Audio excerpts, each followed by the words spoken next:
Okay, guys, welcome to today's lecture. I want to run through one problem today. I actually have a doctor's appointment right after we're done, so we're just going to run through one quick problem, kind of tie everything together. If you had a chance to print the document off Blackboard, have that in front of you. If you want to print it out, I'll pause for a second. If not, I'll put everything on the board for you to work along with me. Anybody work the problem number 3 from the practice sheet? Anybody work on that yet?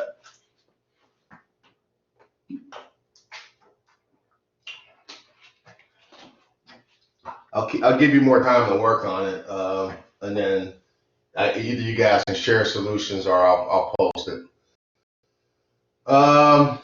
Okay, so if you have the handout, or if you don't have the handout, you want to write this expression down. And in the handout, the first thing he asks you to do is to list the domain of this Boolean expression. So step 1, write the domain. Go ahead and do that. And once you get the domain, they want you to write this as a standard SOP. So if you have pen and paper, go ahead and do that. List the domain, and then write this as a standard SOP, and then we'll take it from there.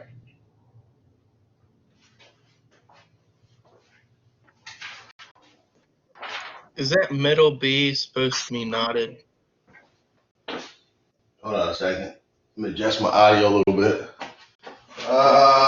It should be. Yeah, it should. Yeah, and the C, right? No, not the C. This is not it. And that C is that what you guys have? No, the C is. No, I just have the B. Just the B knotted? Yeah. Oh, okay, I got the wrong problem there. Okay, sorry about that. Okay, go ahead and take it from there.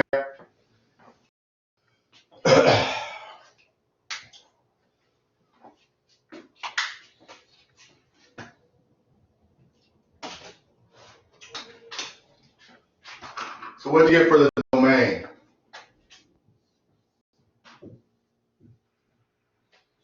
What is the domain? Would it just be ABC? ABC. Nathan, you're so good. And then go ahead and make it a standard SOP. So this looks okay, this okay. This is missing a C. So we're going to multiply this by what's missing in this complement. So then you go ahead and expand that.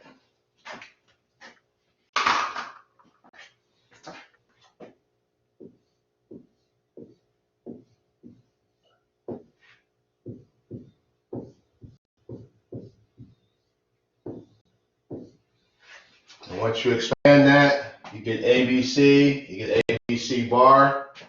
We still got a B bar C, and we still got a ABC here.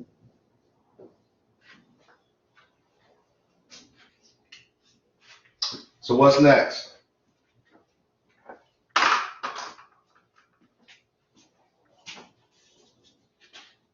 We know that if I have a variable or itself, it's just that variable. So here I got an ABC or with ABC, so I can get rid of one of those. So this drops off. And then I'll set this thing equal to something. We'll set it equal to X.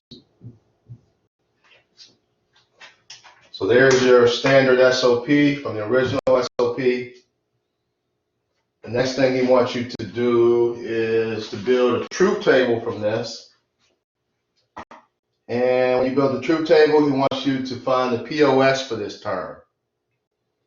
So what you got to do there, write the binary value of each term, build the truth table, and then remember the POSs are the zeros, the SOPs are the ones. So go ahead and give me the binary terms, the binary value of each term, and then build the truth table. I guess you guys can see if you do it over here.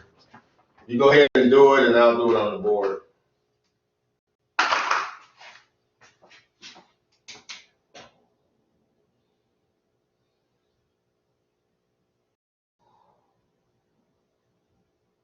I don't even know I can't see where that glare is. Oh, that drives me crazy. Tell you what, I'm gonna get rid of this.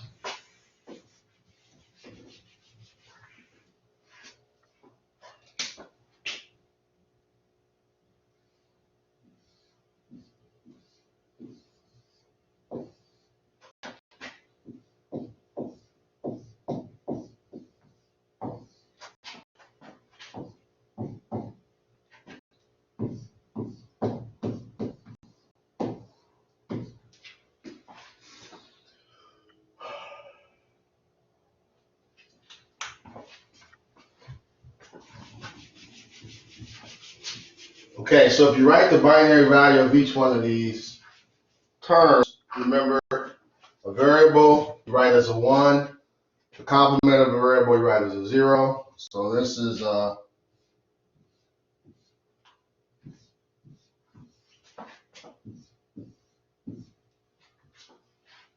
and what these tell you, this tells you where the ones are in the truth table.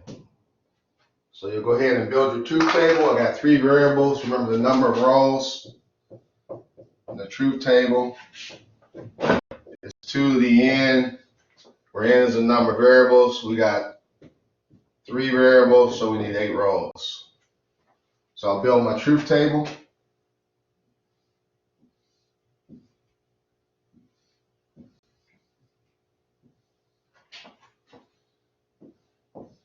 Start off counting by the first row is 0, so these are all zeros.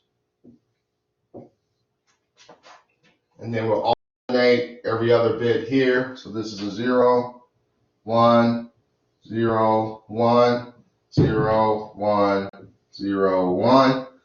Alternate every 2 bits, 0, 0, 1, 1, 0, 0, 1, 1, and then every 4 bits. Remember, it goes by power of 2s. If I can count to 4.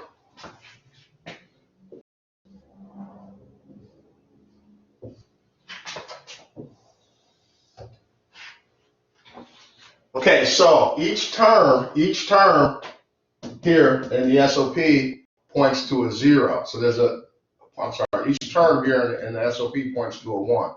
There's a 1 at 1, 1, 1, so I'll put a 1 here.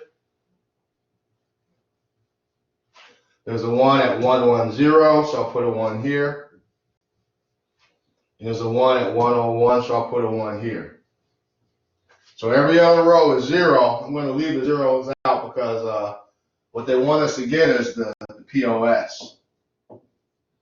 And the POS basically are all the 0 positions. SOPs are all the 1s. So what you want to do to get the POS basically is you want to write each variable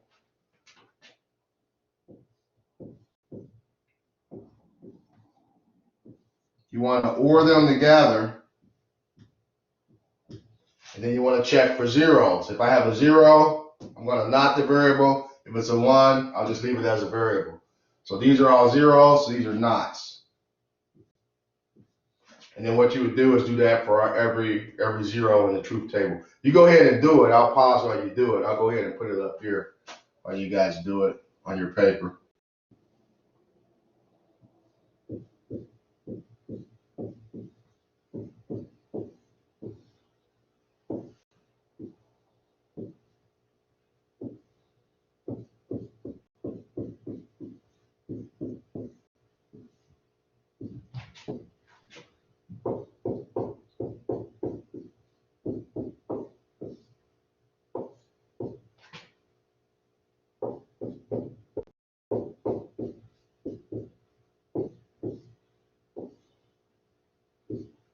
Okay, I got everything kind of scrunched together, so I don't know if you can see it. But basically, this is what you would do. And then what you would do, I'm not going to do it here because I don't have the room. But then what you would do is just write it out as a product or sum. So I will take this first product and write it.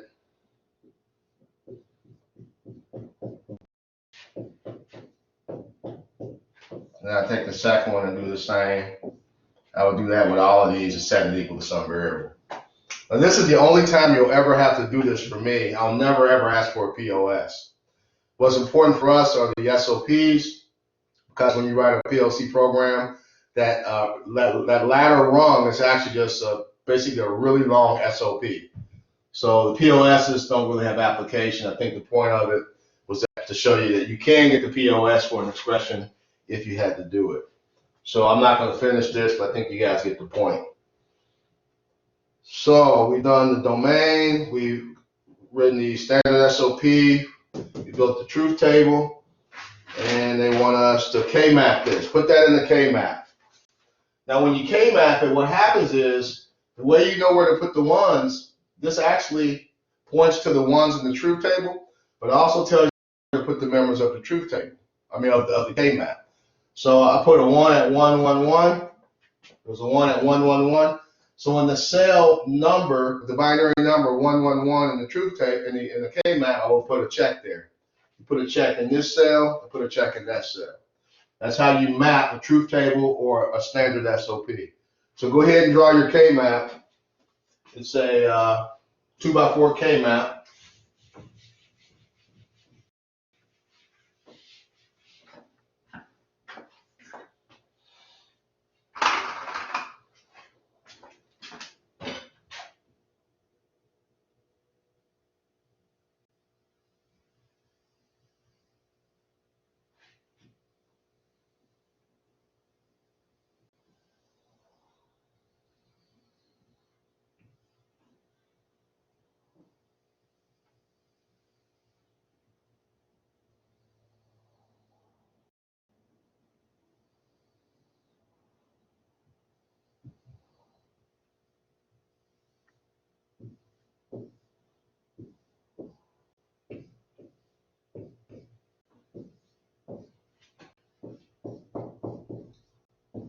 And then go ahead and map, put your members in and go ahead and map it. While you guys are working on that, I need to figure out how I'm going to do exam. I think exam 2, you've only had 1 exam. We guys supposed to have 3 exams. Well, one of the exams is going to be some kind of little program. But I got to figure out what I'm going to do with the rest of this because we're running out of time and this remote stuff kind of set me back a little bit. So be looking probably towards the end of this week. I'll put some information out about how I'm going to do the next exam. I know I want to give you a program, probably something similar to the garage door program will be. I'll make that as an exam, and then I need to give you something else. You got to have a final, and you got to have another exam. So it seems like a lot, but some of it will be programming. So just think of that as another programming problem. But I'll figure that out by the end of the week. So by either Friday or over the weekend, I'll post something about the exam. If I go ahead and map this, I got a 1 at 111. So 111 is right here, so I'll put a check right there. I got a 1 at 110.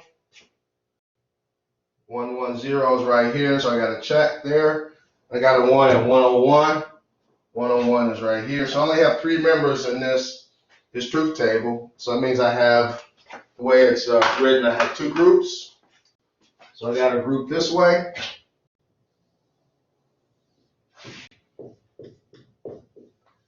And anytime I move across on a 2x4 truth table, C is out of there, so I can get rid of the C. Both values of A and B are 1s, so I'll leave those unbarred. And then the second group,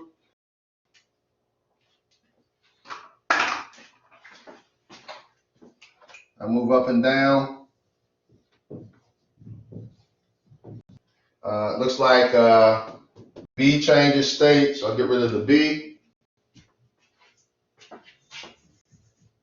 And A is a 1, C is a 1, so I'll leave those unbarred. So your final expression, once you map it, you just take those and you OR them together. So I hope you can see what I write right here. So this is A, C, or A, B equals X.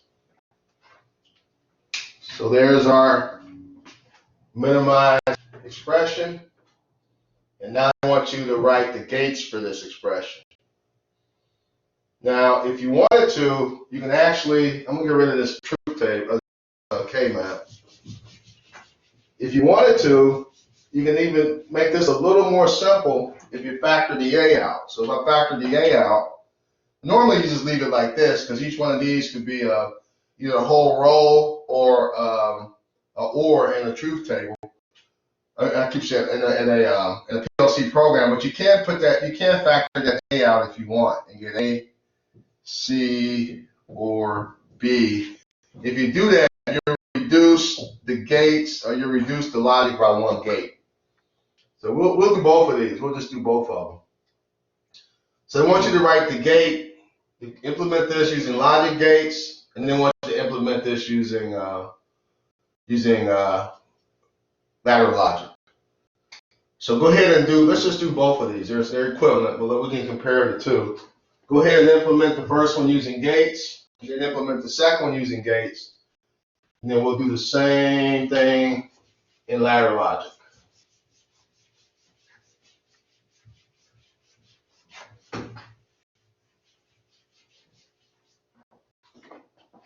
So if I implement this using gates, I got two AND gates and an OR. So that looks like this.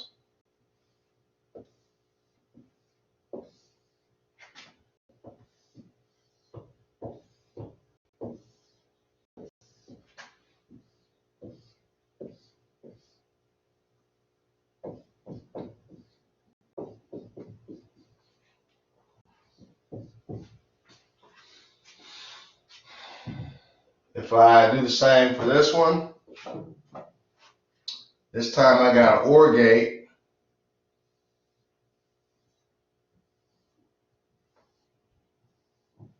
C and B are OR together. And I got to AND it, that's a dot. I got to AND that with A. So if I do it this way, I get one less instruction in my PLC program. But it doesn't matter, I mean, either way it's fine. So then all you got to do to finish up is take this, write it as a ladder logic. We'll do the same for this one to compare. And then we're done. So go ahead and do that. And then we'll see if you have any questions. And if you don't, that'll be it.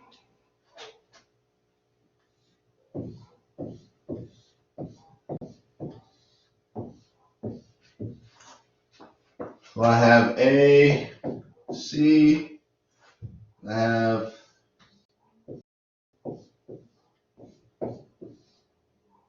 I got an A and a B, and this is X.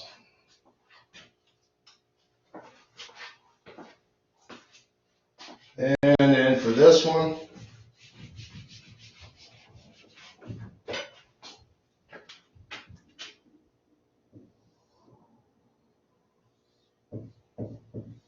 I got these two OR,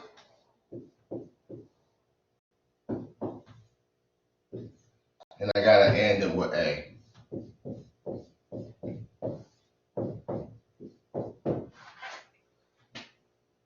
And that's it.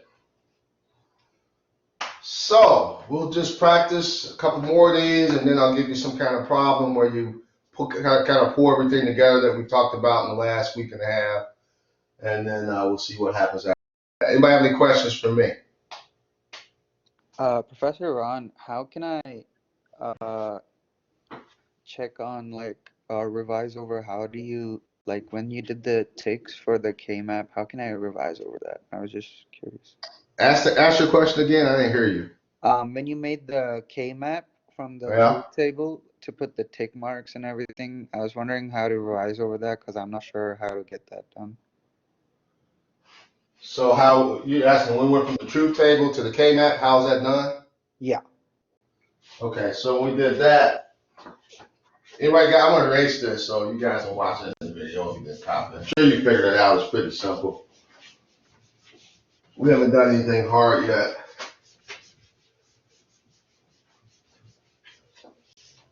Okay, so what happens in the K-map, if I have just a standard 2x4 K-map,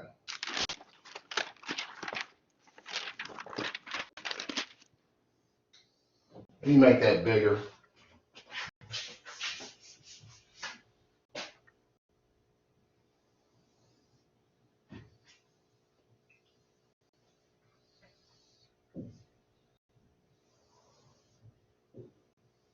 Yeah, if you guys, you can, if you want to sign off, you can.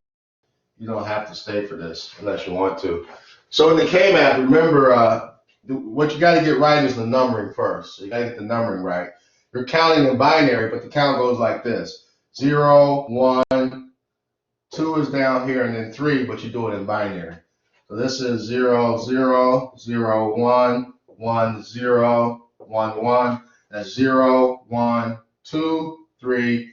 This is 0, that's 1. And then you put your variables there. So this is the value of A in this cell. This is the value of B in this cell. This is the value of C in this cell. But the cell value is 0, 0, 0, 0, 0, 0. This one is 0, 0, 1, 0, 0, 1, 0, 1, 0, 0, 1, 0. So each cell has a binary value. You can just go 0, 0 or 0, 1, 1. So you got to know that. Well, truth table, if you have a truth table, 3 variable truth table,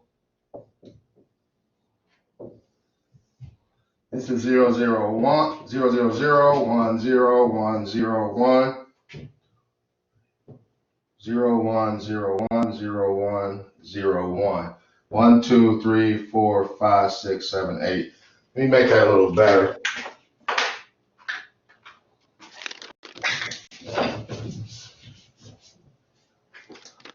I'll try to be a little neater.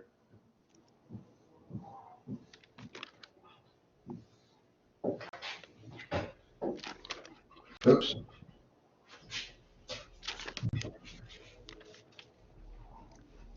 So when you make your truth table,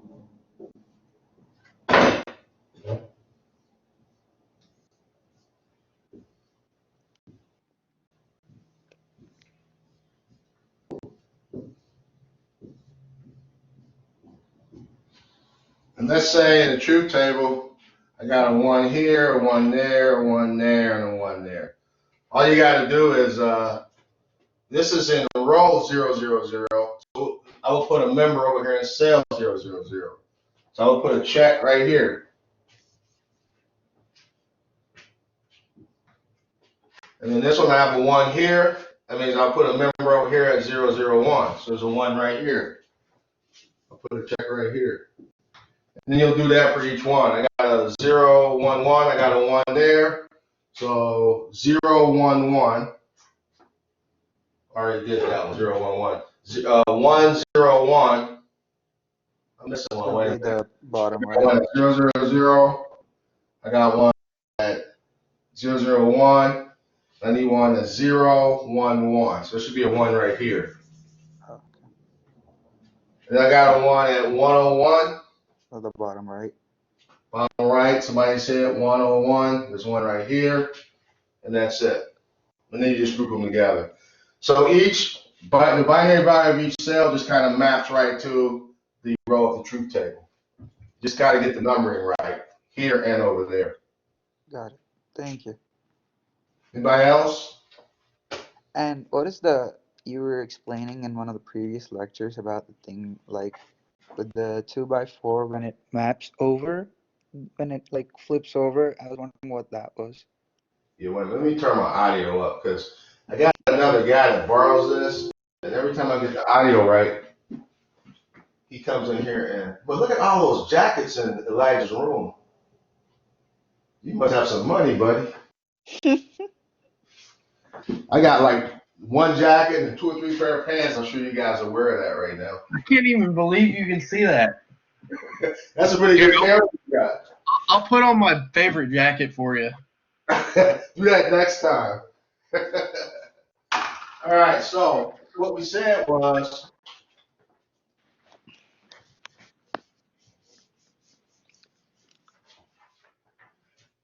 if I have a truth table or K-map,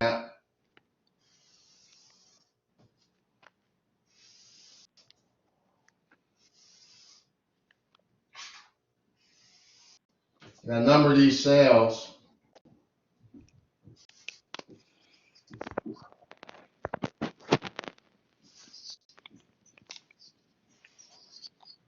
And we can talk about adjacent cells. So I had this, right? And I have 1, 2, 3, 4, 5, 6, 7, 8. There's some call it adjacency. Adjacency refers to cells that are right next to each other. So 1 and 5 are adjacent, 2 and 6 are adjacent, 3 and 7 are adjacent, 4 and 8 are adjacent because they're right next to each other. 1 and 2 are adjacent because they're right above and below each other. But the thing that you're referring to is 1 and 4 are actually adjacent too, because I can take the K-map and I can wrap it around like this.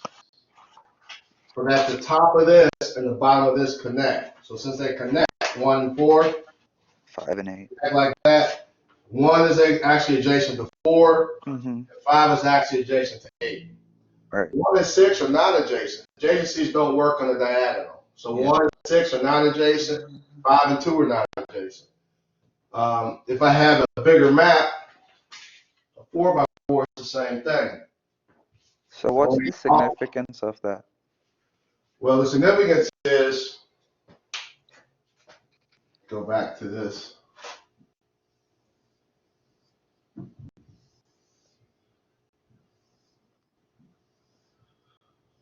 Let's say I had this. When you reduce a K-map, what you want to do is you want the biggest group of members that's a power of 2. So we can circle 1, 2, 4, or 8. Well, if you didn't consider wraparound, you think the biggest group you can get would be a group of 2 here and a group of 2 here. But because you can wrap these around, you can actually have one group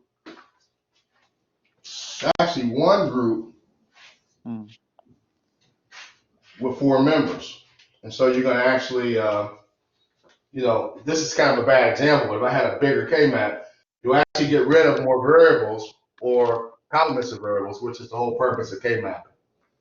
So the purpose of wraparound is so you can circle or you can group together the biggest number of groups. And what this is based on is grade code. I mentioned that in the first video, where we're using grade code where you move from one number to another, 1 bit changes at a time, and this technique enables us to get rid of a variable or a complement. And the game here, the end of the game here, is we want to get rid of as many as we can to make our logic or make our program simpler. So the more of these I can group together, the more variables or complements I can get rid of. And by using wraparound, I can group more members together to get a bigger group. Got it. All right. Perfect. Thank you.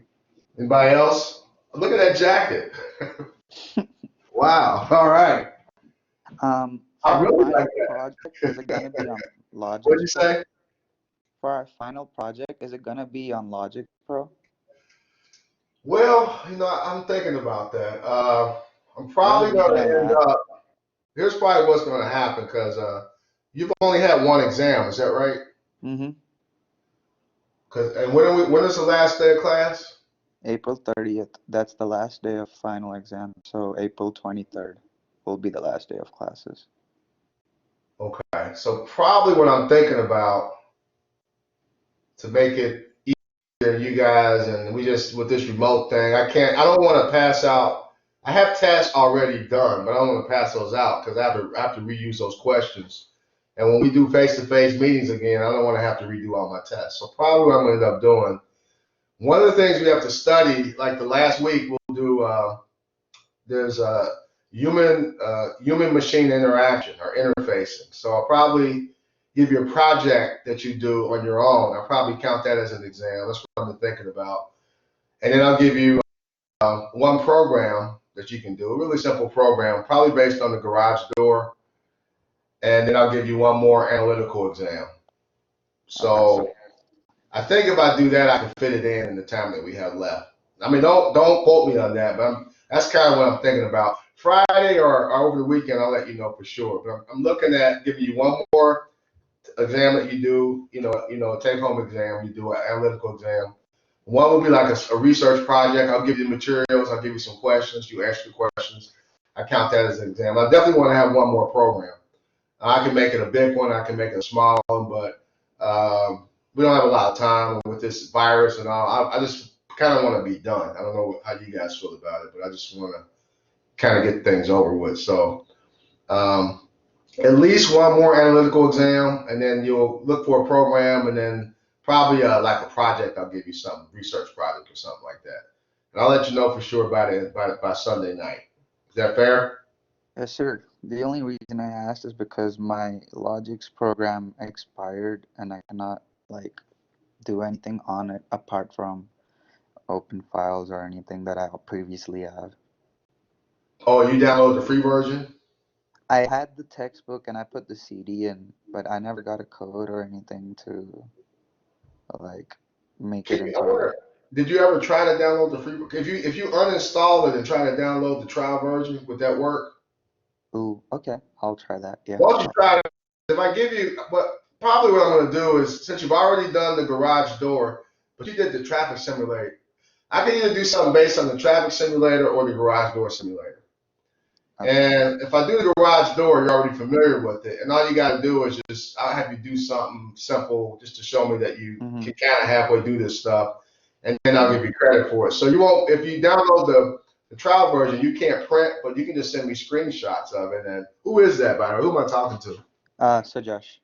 Okay, so just let me know and I'll work it out with you. I mean, I just want to see that it works. Maybe we can. Where do you live? Are you in the Cincinnati? Yeah, I'm currently at Scioto in the glass buildings. I thought they kicked you all out of there. No, not yet. So one of my friends, he lives here. He signed a waiver until the end of this month. So he's gonna be kicked out on like April 30th. So what'll happen? You get it working, and I'll just meet you somewhere. And if you can't save it, all you gotta do is show it works. And you got 100 points. This exam will be either you get it or you don't. You get a 0 or 100. It won't be any, and you'll get it to work. It'll be. I'll give you. You'll be fine. Alright. So if you can't save it, I can't run it on Blackboard. When you send it to me, then we'll just meet somewhere. It take you like a minute to demonstrate it. I'll give you your grade for it. I'm sure you'll be all right. That works. Either way, we'll work it out. If worst comes to worst, I'll loan you my CD. All right. Thank you. Okay. Anybody else? Why'd you take the jacket off?